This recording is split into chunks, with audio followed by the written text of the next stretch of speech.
Antes del fin. Ernesto Sábato. Epílogo.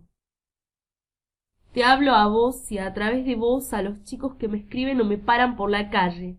También a los que me miran desde otras mesas en algún café, que intentan acercarse a mí y no se atreven. No quiero morirme sin decirles estas palabras. Tengo fe en ustedes. Les he escrito hechos muy duros durante largo tiempo, no sabía si volverles a hablar de lo que está pasando en el mundo. El peligro en que nos encontramos todos los hombres ricos y pobres. Esto es lo que ellos no saben. No saben que sus hijos también están en esta pobre situación. No podemos hundirnos en la depresión porque es de alguna manera un lujo que no pueden darse los padres de los chiquitos que se mueren de hambre. Y no es posible que nos encerremos cada vez con más seguridades en nuestros hogares. Tenemos que abrirnos al mundo. No considerar que el desastre está afuera, sino que arde como una fogata en el propio comedor de nuestras casas. Es la vida y nuestra tierra las que están en peligro. Les escribo un verso de Hölderlin.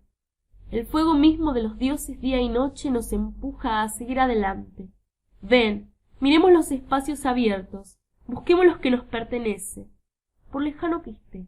Sí, muchachos, la vida del mundo hay que tomársela como tarea propia y salir a defenderla. Es nuestra misión. No cabe pensar que los gobiernos se van a ocupar. Los gobiernos han olvidado. Casi podría decirse que en el mundo entero que su fin es promover el bien común. La solidaridad quiere entonces un lugar decisivo en este mundo acéfalo, que excluya a los diferentes. Cuando nos hagamos responsables del dolor del otro, nuestro compromiso nos dará un sentido que nos colocará por encima de la fatalidad de la historia. Pero antes, habremos de aceptar que hemos fracasado. De lo contrario, volveremos a ser arrastrados por los profetas de la televisión, por los que buscan la salvación en la panacia del hiperdesarrollo. El consumo no es sustituto del paraíso.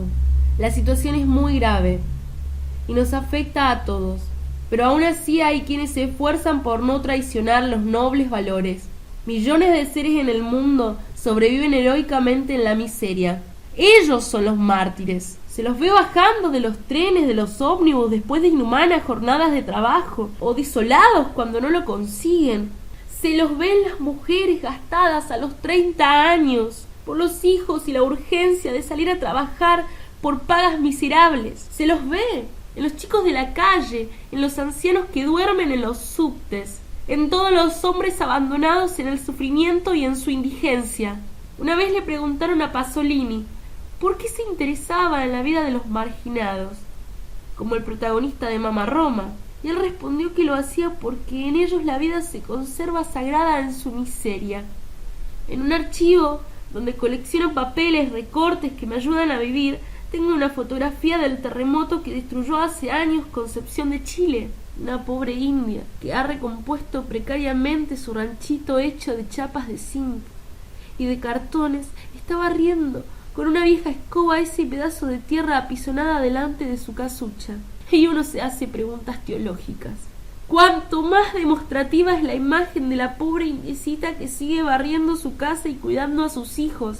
Esta clase de seres nos revelan el absoluto que tantas veces ponemos en duda, cumpliéndose en ellos, como dijera Hölderlin, que donde abunda el peligro crece lo que salva. Cada vez que hemos estado a punto de sucumbir en la historia nos hemos salvado por la parte más desvalida de la humanidad. Tengamos en consideración entonces las palabras de María Zambrano. No se pasa de lo posible a lo real, sino de lo imposible a lo verdadero. Muchas utopías han sido futuras realidades. Son muchos los motivos, me dirás, podrías decirme, para descreer en todo. Los jóvenes como vos, herederos de un abismo, deambulan exiliados en una tierra que no les otorga cobijo. En este desguarnecimiento existencial y metafísico sufren huérfanos de cielo y de techo. Comprendo tu congoja, el desconcierto de pertenecer a un tiempo en que se han derrumbado los muros, pero donde aún no se vislumbran nuevos horizontes. Falsas luminarias pretenden cautivar tu voluntad desde las pantallas. Debes pensar que no hay un cambio posible, cuando el valor de la existencia es menor que el precio de un aviso publicitario. El escepticismo se agrava por la reciente resignación con que asumimos la magnitud del desastre, la banalidad con que se degradan los sentimientos más nobles. degenerando al hombre en una patética caricatura, en un ser irreconocible en su humanidad. Yo también tengo muchas dudas, y en ocasiones llego a pensar si son válidos los argumentos con que he intentado hallarle el sentido a la existencia. Me reconforta saber que Kierkegaard decía que tener fe es el coraje de sostener la duda. Yo oscilo entre la desesperación y la esperanza, que es la que siempre prevalece, casi desde el comienzo, porque tantos son los motivos para dudar de todo, pero por la persistencia de ese sentimiento tan profundo, como disparatado, ajeno a toda lógica. Qué desdichado es el hombre que solo cuenta con la razón. Nos salvamos una y otra vez, sobre todo por las mujeres, porque no solo dan la vida, sino que también son las que preservan esta enigmática especie. No en vano en una de las culturas cuya sabiduría es milenaria, se creía que el alma de la mujer que moría en medio del parto era conducida al mismo cielo que el guerrero vencido en un combate. Por eso te hablo, con el deseo de generar en vos no solo la provocación, sino también el convencimiento. Muchos cuestionan mi fe en los jóvenes, porque los consideran destructivos o apáticos. Es natural que en medio de la catástrofe haya quienes intenten evadirse entregándose vertiginosamente al consumo de drogas. Un problema que los imbéciles pretenden que sea una cuestión policial, cuando es el resultado de una profunda crisis espiritual de nuestro tiempo. Yo reafirmo a diario mi confianza en ustedes. Son muchos los que en medio de la tempestad continúan luchando, ofreciendo su tiempo y hasta su propia vida por el otro.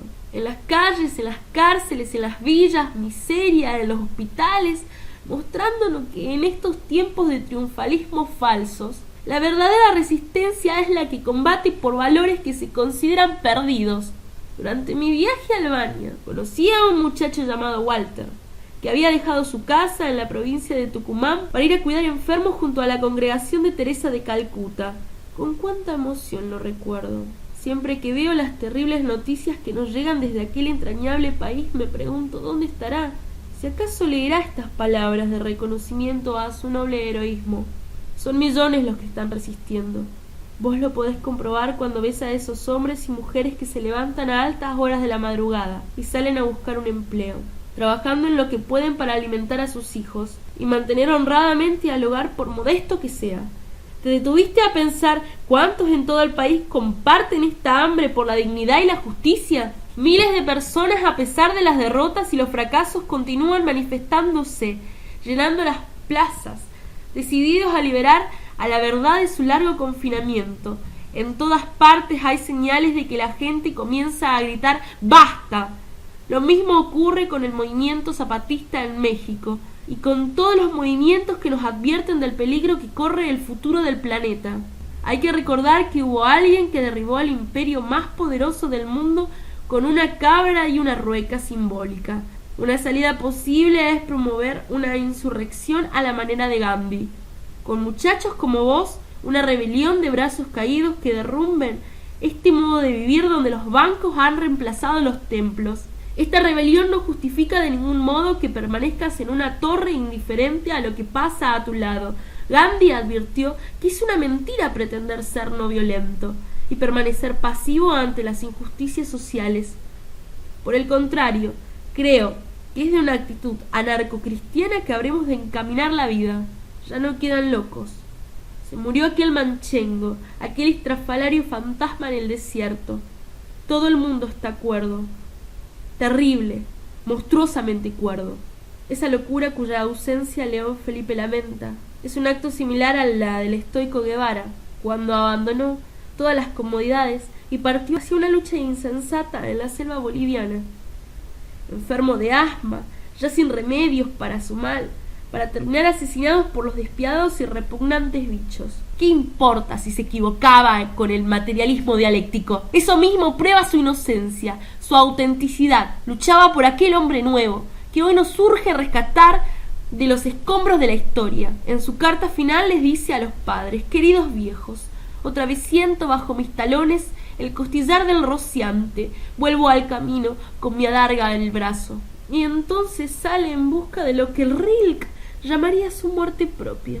Esa es su grandeza, que algunos consideran su chiquilinada, su tontería, pero estos gestos de heroísmo demencial son los que nos rescatan de tanta iniquidad, porque no se puede vivir sin héroes, santos ni mártires, como esos estudiantes que en la plaza de Tiananmen en una horrible masacre murieron al imponerse ante el impecable acero de los tanques.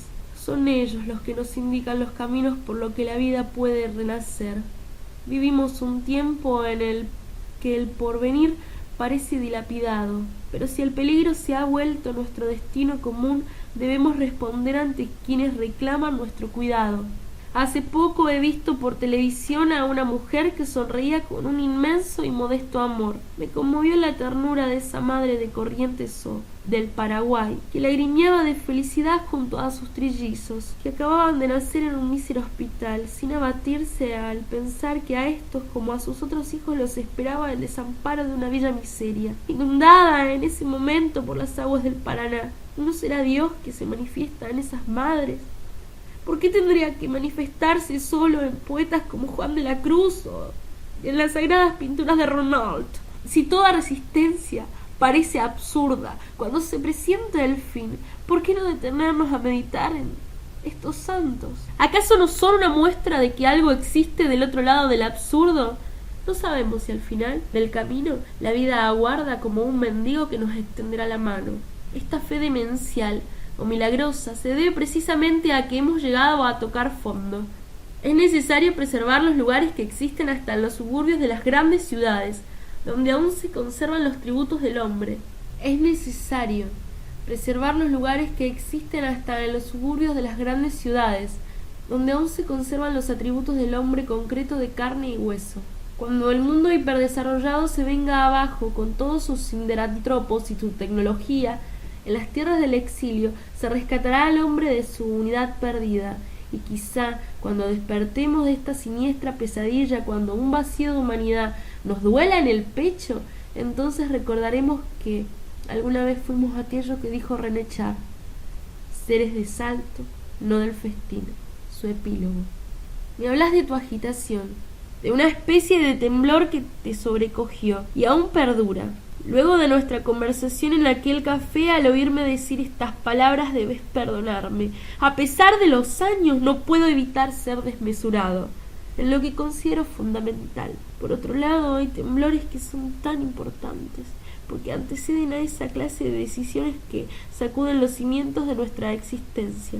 Y aunque generen incomprensión, terminan repercutiendo en el destino de los demás. Los grandes creadores realizan sus obras bajo tensiones similares. Solo lo que se hace apasionadamente merece nuestro afán. Lo demás no vale la pena. También yo quise huir del mundo. Ustedes me lo impidieron. Con sus cartas, con sus palabras, por las calles, con su desamparo. Les propongo entonces, con la gravedad de las palabras finales de la vida, que nos abracemos en un compromiso. Salgamos a los espacios abiertos. Arriesguémonos por el otro. Esperemos con quien extiende sus brazos que una nueva ola de la historia nos levante.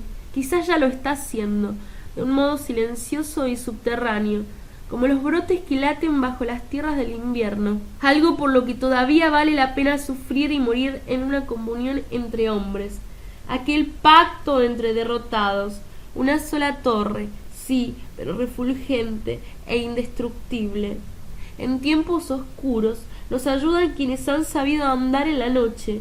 Lean las cartas que Miguel Hernández envió desde la cárcel donde finalmente encontró la muerte. Volveremos a brindar por todo lo que se pierde y se encuentra: la libertad, las cadenas, la alegría y ese cariño oculto que nos arrastra a buscarnos a través de toda la tierra.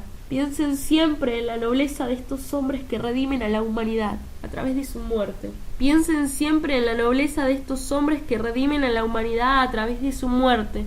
Nos entregan el valor supremo de la vida, mostrándonos que el obstáculo no impide la historia. Nos recuerdan que el hombre solo cabe en la utopía. Solo quienes sean capaces de encarnar la utopía serán aptos para el combate decisivo, el de recuperar cuánto de humanidad hayamos perdido.